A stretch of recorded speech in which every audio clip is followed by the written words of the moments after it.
What's up, everybody? Welcome back to the Undiscovered Games video podcast, where we take a look at the lesser-known board games of the world and share those with you.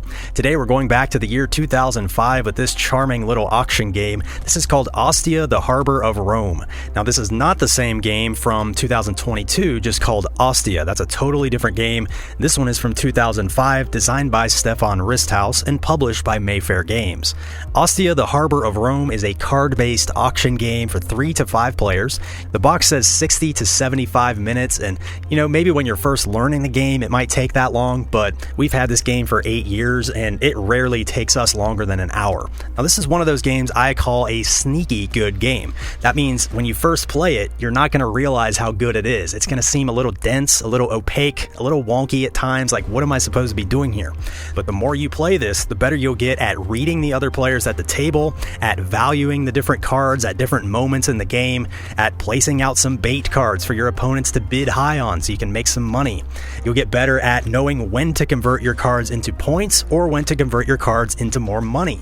The entire game is a beautiful balancing act of needing money to get you more cards, but then knowing when to convert those cards into points, because points are all that matter at the end. But you have to get more cards to be able to get more points, and the only way to get more cards is to have money. And the only way to get more money is to sell some of your cards to get more money. So that's the agonizing tightrope that you have to walk the entire game, and your opponents will get in the way of your plans, I promise you. So there can be some punishing moments in this game that kind of sneak up on you when you least expect it, and the way the auctions are structured can be kind of mean sometimes. It's basically a once around the table bidding thing similar to Santiago or Goa. It uses a closed economy where you put up some cards for everybody else to bid on, and then you can either buy those cards for one more than the highest bid or accept one of the bids at the table and sell them to that player. The twist is you do not have to accept the highest bid, so you have full control over which player gets to buy your cards, and I think that's a fascinating system. So let me show you how to play this game, and I'll continue to talk about why I think Ostia, the Harbor of Rome,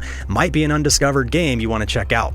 Before we get started, make sure you are subscribed right here on YouTube at undiscovered_games to learn more about lesser known board games just like this. I also just introduced a brand new membership program, so if you look for the join button below the video or in the video description, you can learn how to become a member of this channel to get access to some special membership perks and to directly help keep this channel alive. All right, let's take a look at how to play Ostia, the Harbor of Rome.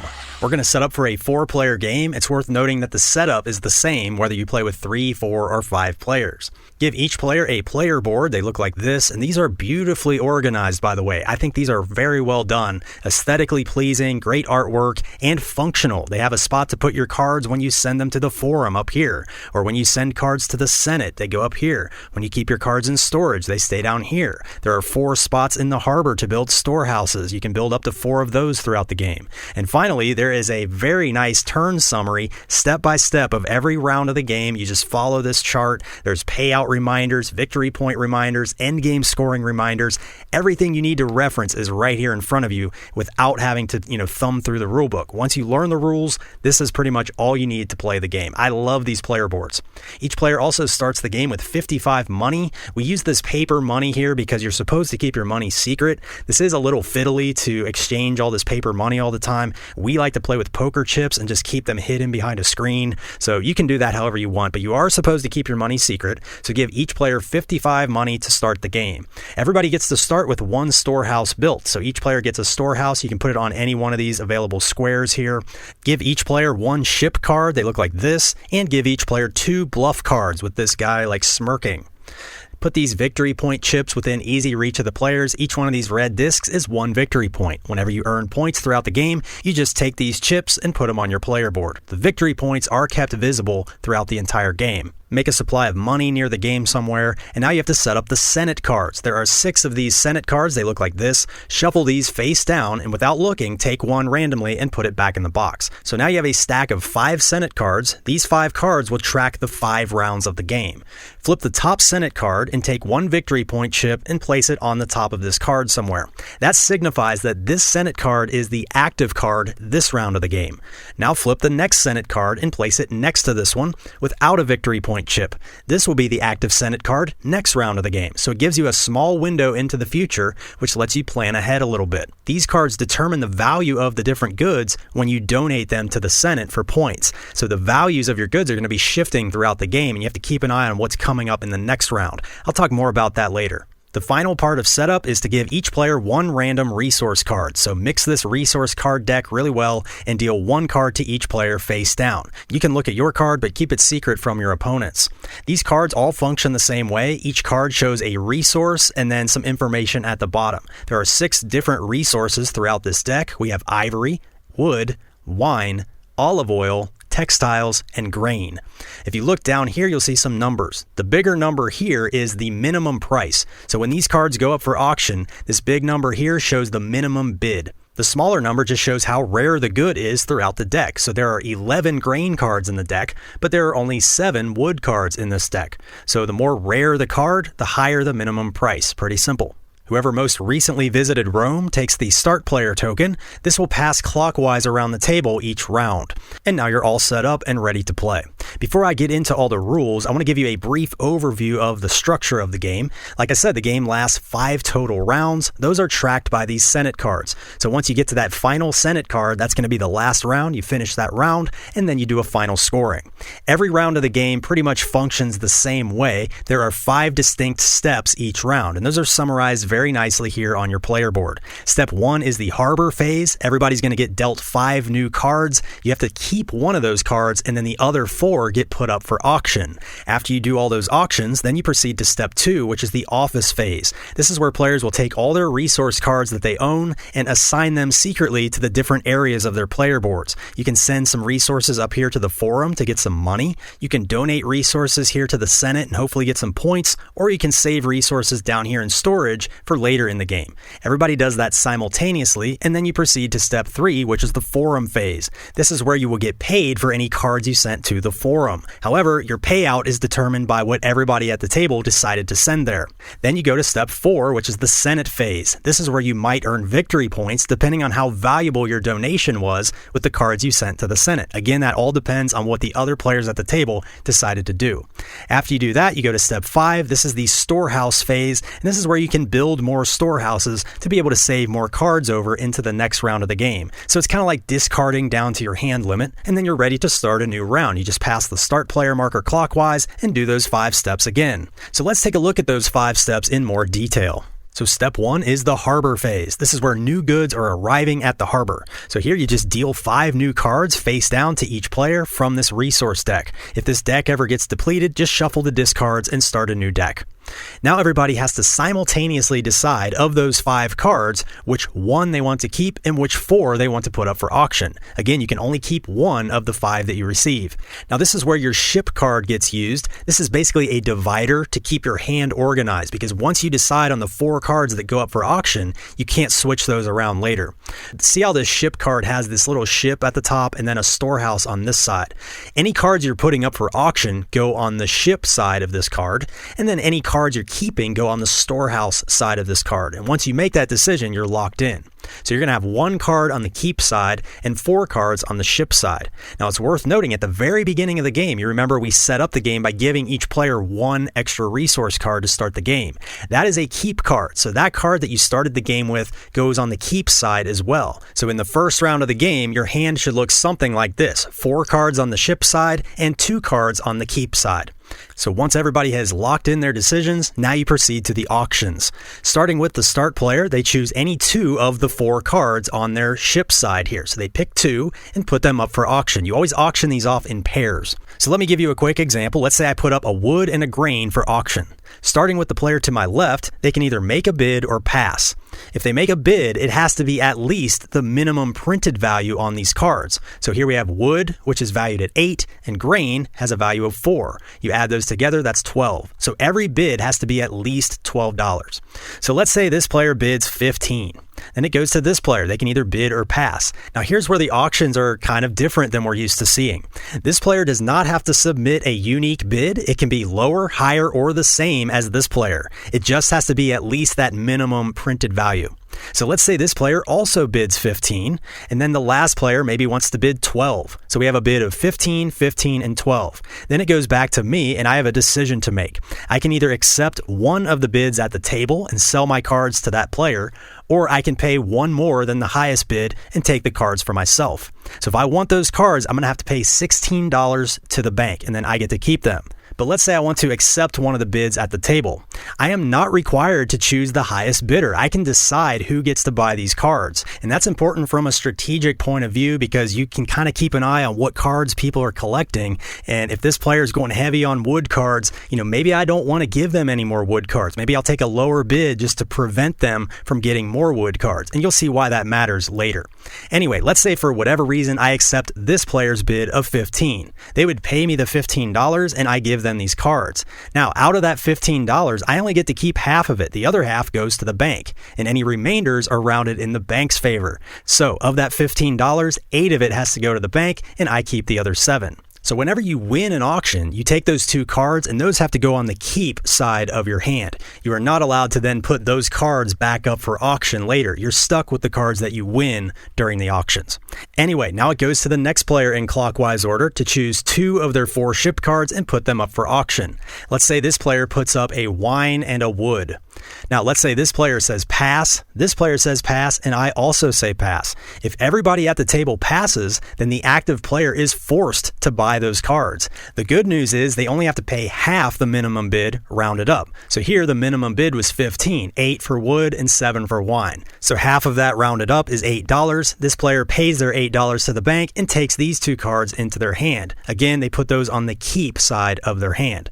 And then it goes to the next player in clockwise order. They choose 2 of their 4 ship cards, put them up for auction, and you keep going around the table. Once it gets back to me, I place my other 2 ship cards out. So the auctions happen twice around the table, and once everybody has auctioned off their 4 ship cards, then step 1 of the round is finished and you move to step 2. Now before we go to step 2, I need to talk about one more thing with the auctions. If you ever make a bid or you're forced to buy cards and you don't have enough money, you then have to sell off your storehouses. You can sell them off at $7 a piece. So you sell one off, take 7 from the bank. If that's still not enough, you sell another one off, take 7 from the bank. If you run out of storehouses and you still don't have enough money, then you have to take out a loan. The way you do that is you take $7 from the bank, take a storehouse from the supply, and place it on its side somewhere on your player board. This shows that you have an outstanding loan.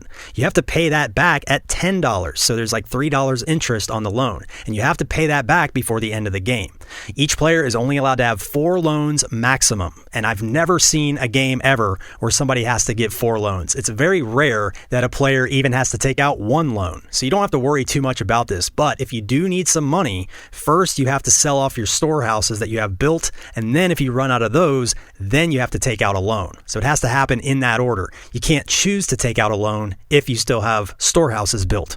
So anyway, that's the end of step 1 after everybody auctions off all 4 of their cards. And now we go on to step 2, which is the office phase. At this point, nobody should have any cards on the ship side of their hand. They should all be on the keep side like this. Now you take your ship card and set it aside for now. Take your 2 bluff cards, put those into your hand, and these have the same backs as the resource cards. So these bluff cards serve to disguise your motives a little bit. Now before we do anything in step 2, this is a very, very easy rule to forget. If you're playing this game with 3 or 4 players, you have to do this. If you play with 5 players, you skip this step. So with 3 players, you're going to reveal 4 cards off the top of this resource deck. If you're playing with 4 players, you only reveal 2 cards. And if you're playing with 5 players, you don't reveal any. So here in a 4-player game, we flip the top 2 cards. Let's say we get wood and another wood. These cards are going to affect the payout value of cards you send to the forum. And I'll talk more about that in a moment, but just do not forget this step if you're playing with less than 5 players. And that's vital to your strategy in step 2, so that's just something I really wanted to draw attention to. Anyway, after you flip those cards, now you go into step 2, and this is where the players assign their cards secretly to these 3 sections of their player boards. You're going to mix in your bluff cards with these cards. You put them all face down, and the bluff cards just hide decide how many cards you actually send to each spot. So whichever cards you want to send to the forum will give you some money, whichever cards you donate to the Senate might give you some victory points, and whichever cards you want to save for later go down here. Now there's a very important restriction to keep in mind when you send cards to the forum or to the Senate. Between these two sections, you're limited to a maximum of 3 different types of goods. You can send as many cards there as you want, but you cannot exceed 3 types of goods. You can mix and match those between those sections however you want. It's just limited to 3 types. If you exceed that limit, you're going to be punished by the Roman government, and that happens in step 3, so I'll get to that. Anyway, let's say this is my hand at the start of step 2. I'll show you how I allocate these cards.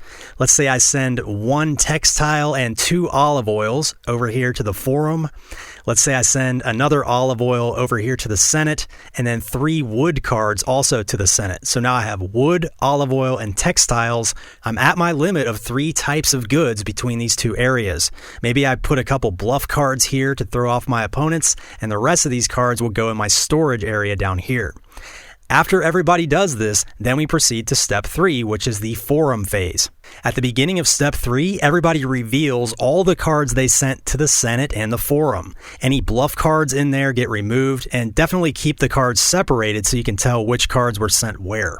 Now at this point, you have to verify that everybody obeyed their limitation of 3 types of goods. So you look around, make sure everybody is within that limitation. If anybody went over that, that player is going to be penalized. They have to get rid of every resource card that's equal to the highest, most valuable number on the Senate card. So let's say, for example, this player put 4 types of resources between the forum and the Senate.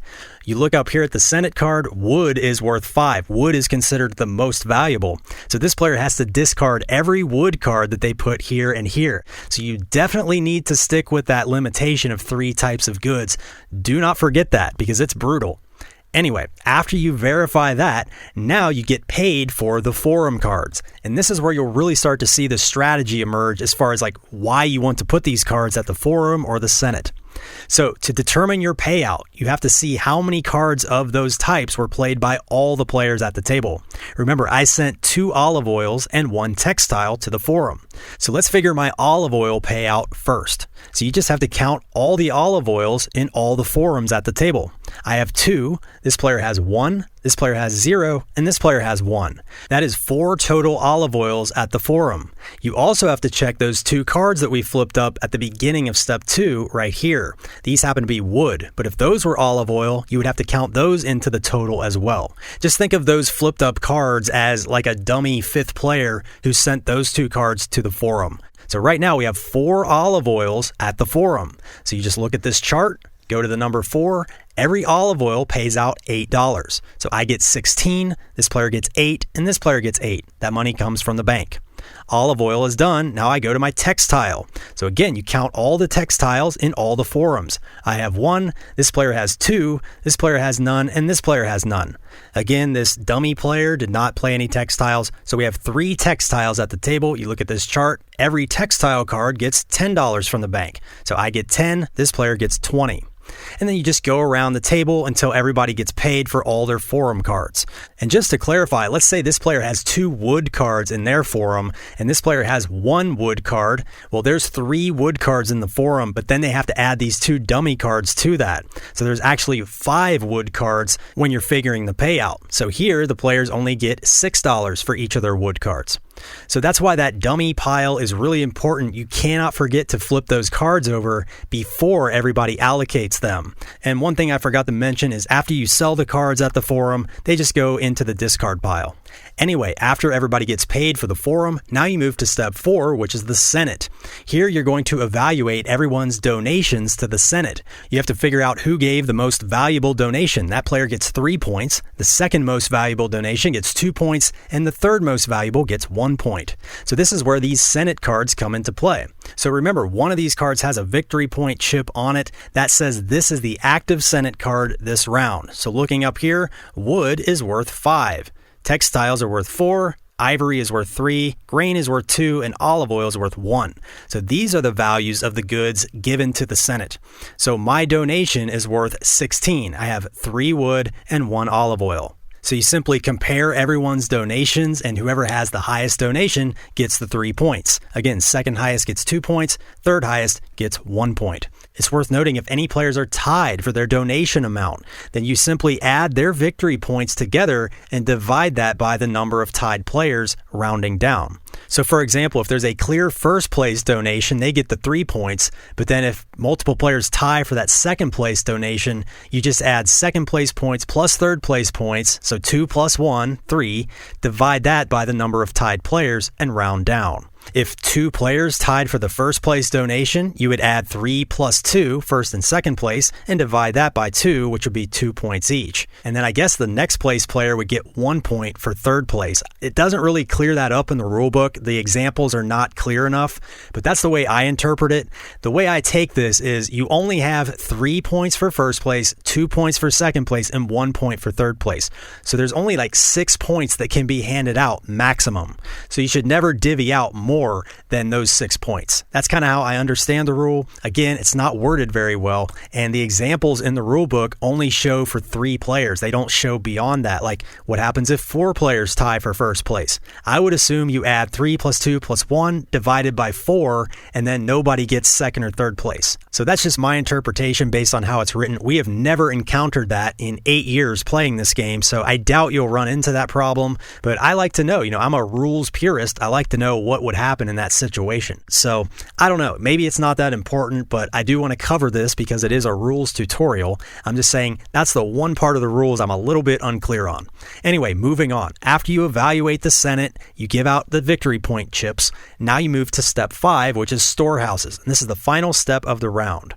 Now you look at all these cards that you put on the bottom section of your player board, and you can only hold 1 card per storehouse you have built. So at this point in the game, you can pay to build more storehouses, which gives you a lot more flexibility. Every storehouse you build costs $10. You pay that to the bank and put a storehouse on an available square of your player board. You can only have 4 total storehouses built, but you can build as many as you want in one round. So if I have 3 spots available and I have $30 to spend, I could spend my 30 and build all 3. It's worth noting if you have any outstanding loans, you have to pay the loans before you can build any storehouses. So this is also the part of the round where you do pay back your loans. You must pay them back if possible. They cost $10 each, and then you remove them from your board. In the rare case you cannot repay your loans right now, you have to pay $2 to the bank for each loan you can't repay. I have never seen this happen before, so you probably don't even have to worry about this, but it is in the rule book, so I wanted to cover it. So any loans you don't repay, you pay $2 to the bank and the loans stay out there, and then you'll have to pay them next round in step 5. Anyway, after everybody builds their storehouses or pays their loans, now is when you have to discard down to your hand limit. Again, you can only keep 1 card per storehouse you have built. The other cards get discarded from the game. Now, these cards in your storehouse become part of your keep cards in the next round of the game.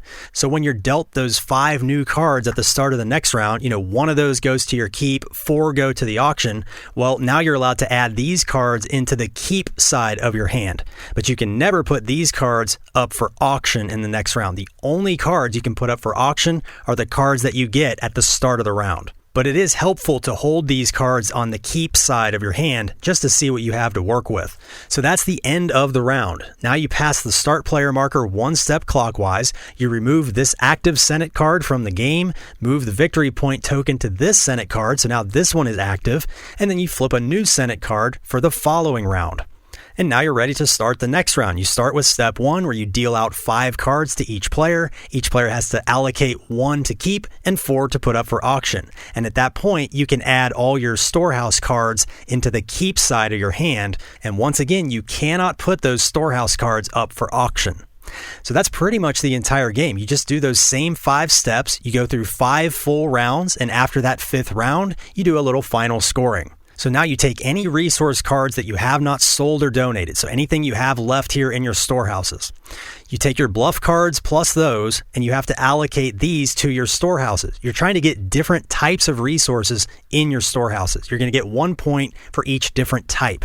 So let's say I end the game with 2 wood cards and 1 olive oil. Now, looking at my cards, I'm only going to get 2 points maximum because I only have 2 different types of resources. So maybe I put my olive oil, my wood, and 2 bluff cards down here in storage, and then this leftover wood card up here at the forum, this is what I'm getting rid of. After everybody does this, we reveal what's in our storehouse. So starting with the start player, each player gets 1 victory point per resource type in their storehouses. What's interesting is any storehouses you did not use, now you get to sell those off for money. You get 7 money for every unused storehouse. So in my example here, I only had 2 resources down here, 2 different types, so that's 2 points. And then these other 2 cards were bluff cards, so those don't need storage. That means I only used 2 of my 4 storehouses. So I can sell these 2 and take 14 money from the bank. Then the player with the most money gets 3 points. Second most money gets 2 points, and third most money gets 1 point. If there are any ties for determining who has the most money, you handle those the same way as we did in step 4 with the Senate. And that was that weird, unclear rule that I was talking about. So you'll figure that out if you need to. Basically, at this point, whoever has the most victory points is the winner. Now, this is where the rule book makes me laugh because that other tiebreaker stuff was so unclear. But now, if multiple players are tied for first place at the end of the game, there's a very clear tie-breaking procedure, and it's like 3 levels deep. So I love that they put a very detailed tiebreaker in for the end of the game. Anyway, if multiple players tie for the most victory points, among the tied players, whoever has the most storehouses still built, they win the game. If there's still a tie, then whoever has the most resources in their storehouses at the end of the game would break that tie. And if there's still a tie, then the player with the highest value of those resources they have left over, they win the game. And here's what's funny. You determine the value of those resources by that leftover Senate card that we removed during the setup phase of the game. So I love that they put such a detailed tiebreaker in. It kind of bothers me when rule books are like, if players tie, then they share the victory. That's just one of my pet peeves. I want to know who actually won the game, especially in these more competitive type games like this. Anyway, that's all the rules to Ostia, the Harbor of Rome. I think I did a pretty clean tutorial here, but if I made any little mistakes or if I need to clarify anything, I have a rules clarification section in the video description below. I also try to pin a comment below as well if I make any mistakes, so check that out while you're watching the video. And now I'll get into my rating and review. Okay, so the first thing I want to say is I took a total chance on this game about 8 years ago. We were on a road trip, we went in a game store, and they had this on their clearance rack, and I knew nothing about it, but it was only $12, and there was just something about it. I said, let's give it a chance. I liked the size of the box, the artwork was cool, it just looked kind of charming. So we took it home, we tried it at 4 players, and none of us were really blown away by it at all on that first play. In fact, I thought about selling it. Luckily, we gave it another chance because the second play, this game really came to life. Suddenly, everybody at the table saw a completely different game. There were all kinds of mind games we were playing with each other, and we got better at valuing the cards during the auctions. We got better at knowing when not to take the highest bid at the table, just to cut a player out of getting certain cards. All those things don't become apparent until you really play the game a couple times, and now I would say this game just gets better and better the more we play it. Even though I wouldn't consider this one of my all-time favorites, we do play this quite a bit, and it's been in my collection for 8 years. It sees the table every year, and I always enjoy it. So, it's one of those things where, do I really need this game when I have other auction games that do similar things like Biblios or Santiago or Goa? Those games would all scratch a similar itch to this. And it's like, do I need this too? Well, it gets played a lot, so that says yes. Now, another reason it gets played a lot is this is one of my wife's favorite auction games. And that's great because she doesn't like a lot of auction games, but she does like this one, so this is one I get to play quite a bit. She likes the freedom that the players have in this game. Like, it's a pretty rigid structure from round to round, yet within that structure, the players have a lot of freedom to drive the game. You get to choose which cards to put up for auction. You get to, not necessarily take the highest bid at the table. The auctions don't drag on forever. They're just once around the table. It's not bidding and outbidding and outbidding. So there's a lot there that she really likes. She likes that it's pretty easy to get some quick money if you run out. Like, you can sell a storehouse, get some quick money. You can buy a storehouse if you want or not and play a little riskier. So there's a lot of freedom here for the players to make the game. And she said it's just kind of a pleasant game in that regard. She doesn't feel as stressed as she does in other auction games. I feel like this game does have some interesting tension though, like the mind games you have to play with everybody, deciding which cards to put up for auction. Do I want to put up some really valuable cards that I know the players are going to bid high on, or do I want to put up some cards that aren't valued very high, hoping the players all pass so I can get those cards for half price? And I love deciding, how to pair those cards up for the auctions. I feel like you have a lot of power in that position because you can pick anybody's bid at the table. And the fact that you only get half of their bid, the other half goes to the bank, does kind of tempt you to not necessarily take the highest bid. Like if one player bids 20 and another player bids, 17, well, I'm going to get $8 for their bid. I'm going to get $10 for their bid. Maybe I do go with the lower bid just to cut that other player out of getting these cards. I love the power you have when you're putting your cards up for auction.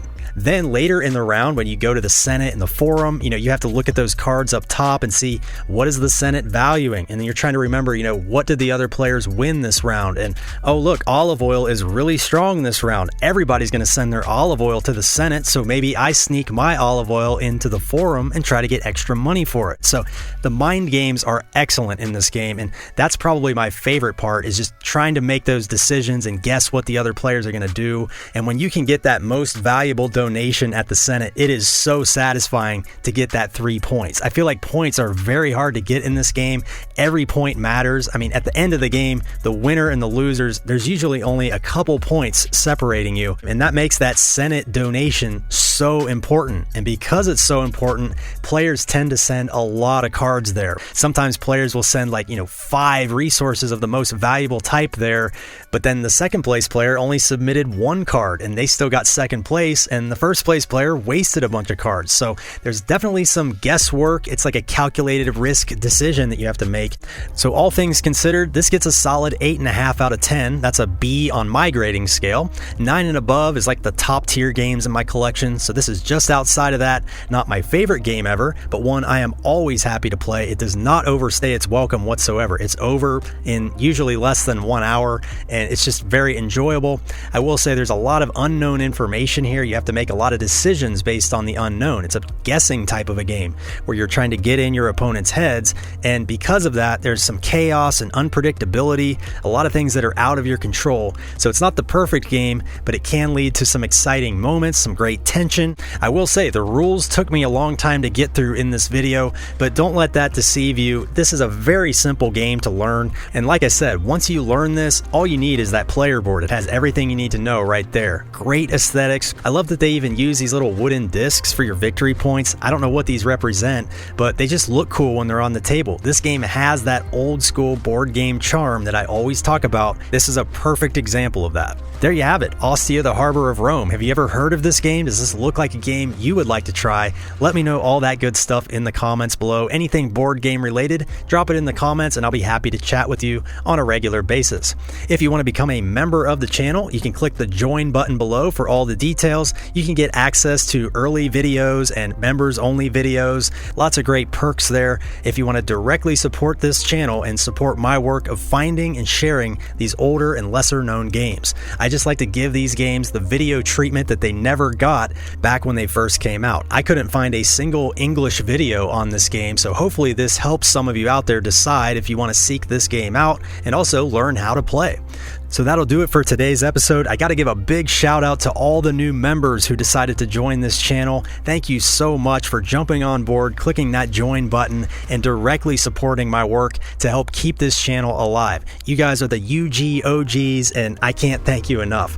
Thank you to all my loyal subscribers as well. You are all part of this. We're all on this journey together, and if you haven't subscribed yet, click subscribe. That really helps my channel grow. It helps motivate me to continue sharing content. I have hundreds of games left to feature just like this one today, and I can't wait to bring those to you. If you want to help the channel in other ways, you can check the video description below. There are plenty of ways to help out.